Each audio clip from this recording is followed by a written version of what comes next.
Always Sunny, thank you so much for taking the time to be here. We really appreciate it. Thank you very much. What inspired you to choose your artist name? Um, Always Sunny is just a mindset. It's always looking at things and being appreciative for what you have and not worrying about what you don't. And it's like glass half full mentality. So with that's just how my outlook on life is. Things can always be worse. Just be happy, spread good energy, and that's the same energy that you put out there is the same energy you're going to reciprocate back. So just having that always sunny mindset is something that I've always believed in, and that's where I got the name from. I love that. I love that. I'm a mental health counselor, so positivity is key in everything, in my opinion. So I love that. Thank you. What do you want to be known for in your music career?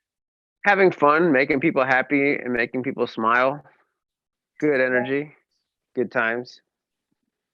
Nice. So what got you into music?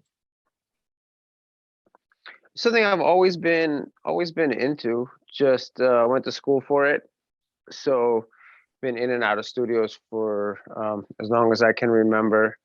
So that's kind of what made me just always want to do music, just always being around it. And as a it's something that you can create something.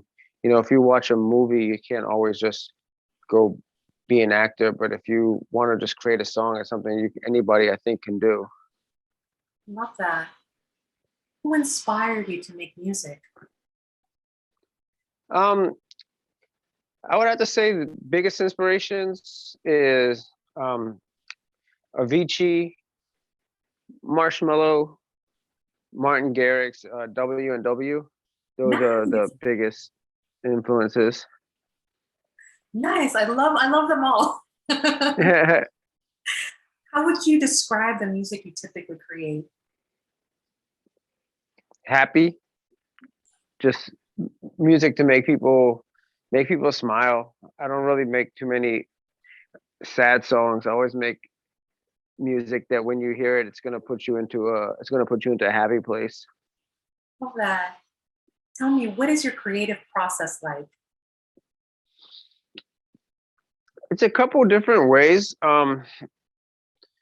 Usually I always like just starting with creating a melody before anything else.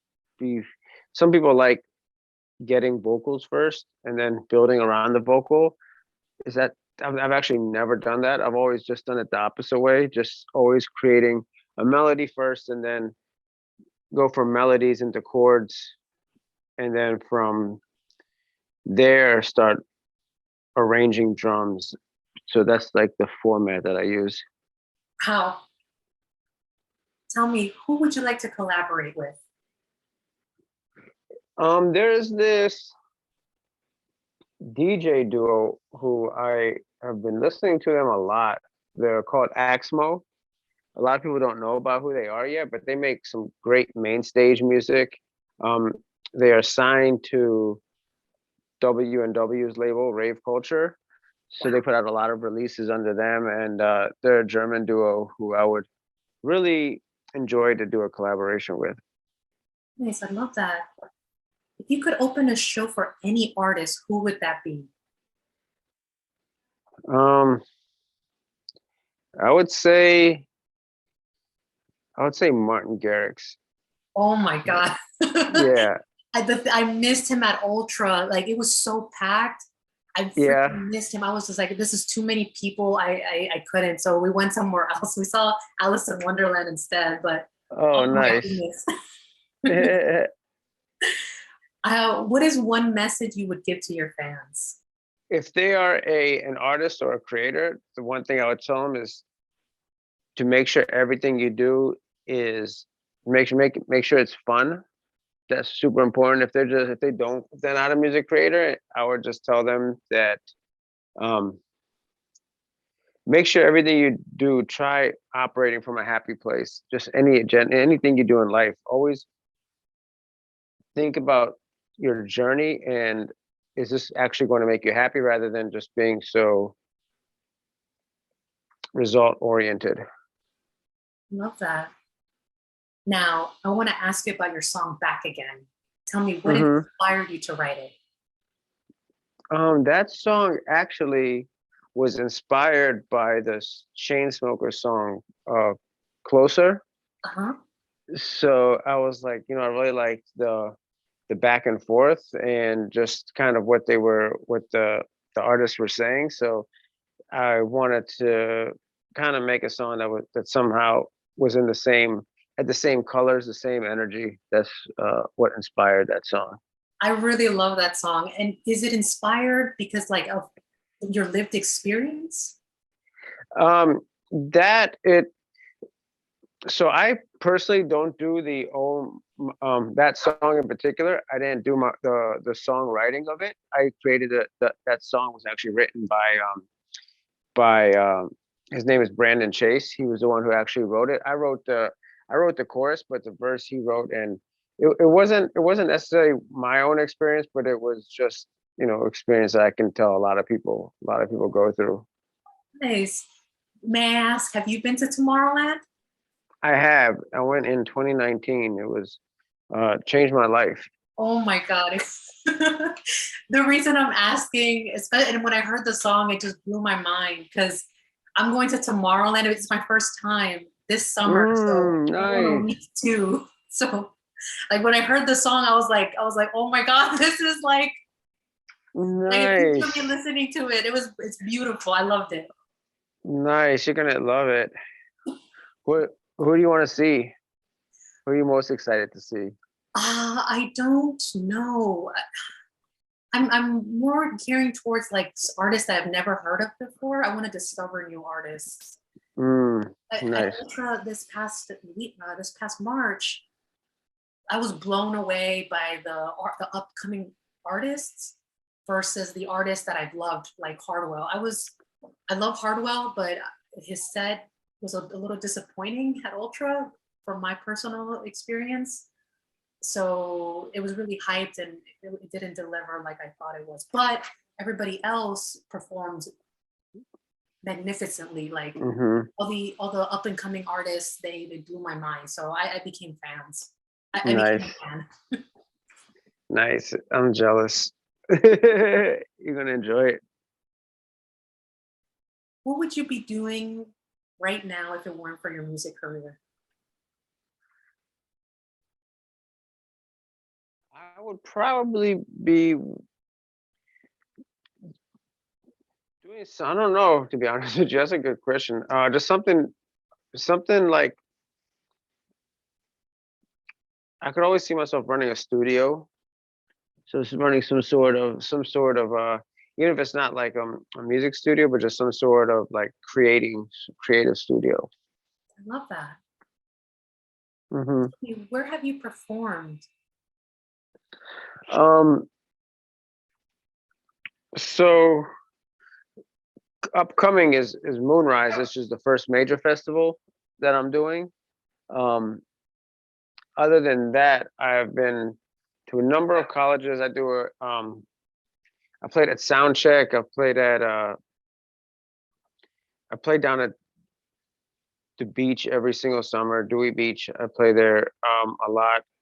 I played at Florida Tech. I played at a couple different places in the Tampa area, Arizona. A lot of one-offs. But this is going to be the first time breaking into the festival circuit coming up. That's exciting. That's so freaking exciting.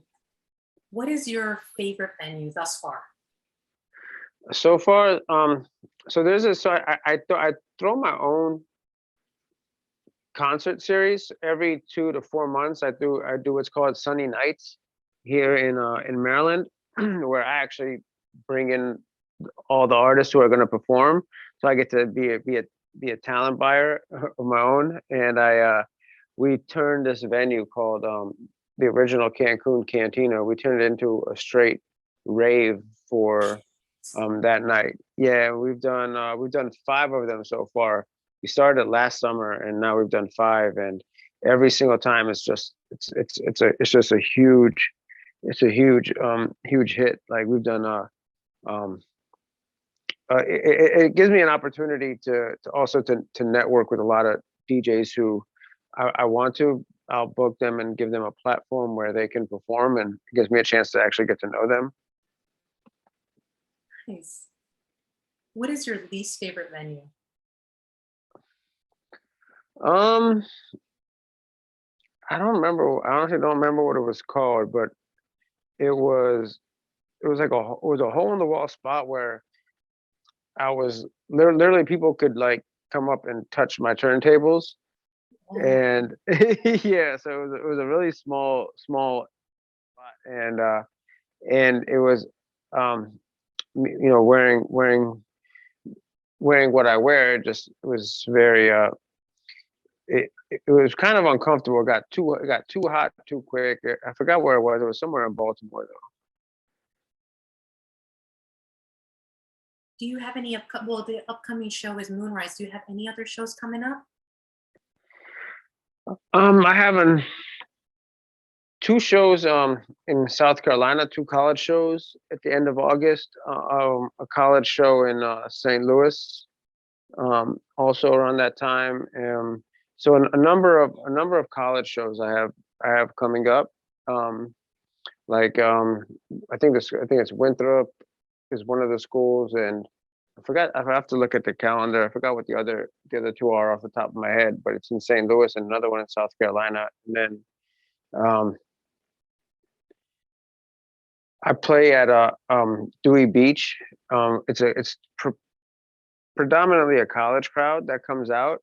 I play there also on Saturdays during the summertime. So that's what's on the calendar at the moment. Have my fingers crossed for a couple other things. I hope will come through pretty soon. Yeah, hopefully on the West Coast. I'll be there. Yeah, that would be really nice. That would be really nice.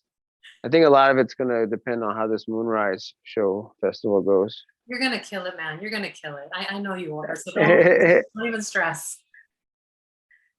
Tell me, how do you feel social media has impacted you in the music industry?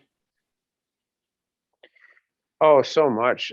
Like when I would go to festivals, people will just walking around. People walk up to me and they're like, "Oh, I seen you on social media." So many times, just the branding from social media that people don't necessarily haven't even heard the music, have never seen me perform, but they've seen me on social media. So they'll come up to me at festivals and they'll say, "Hey, are you? I seen you on social media," and then we'll like interact a little bit. But it's done wonders. Nice. What's your favorite song to perform? Favorite song to perform? It's I have to say Parachute. That's my favorite song to perform. It's was the first song I ever put out, and it's to this day still the biggest song I've put out. So that's definitely my favorite. It's the one that most people know when I play it. They're like, "Oh, this is his own song." What famous musician do you admire? I mean, there's a lot of them really, to be honest with you. But as far as producing, I would have to say I really like a lot of what Alan Walker does. I feel like a lot of the chords he uses and the piano patterns and stuff like that is just so next level. And he's been doing it for so long. So it's like I really admire it, his work. Nice. What is the most trouble you've gotten into? Most trouble I've got into. I would have to say it was man, I really don't know if if I can You don't have to answer that if you feel uncomfortable. No yeah, worries. if I feel uncomfortable saying that, I don't think I Okay, can no answer worries. that one. It's okay. Yeah. What's the best advice you've been given? Best advice I've been given? Mm-hmm. I would say it would be um make sure everything that you do is just in the moment, like learn from the past, but be in the moment and prepare for the future, That's really good advice. you know. If you could change anything about the industry, what would it be? Um,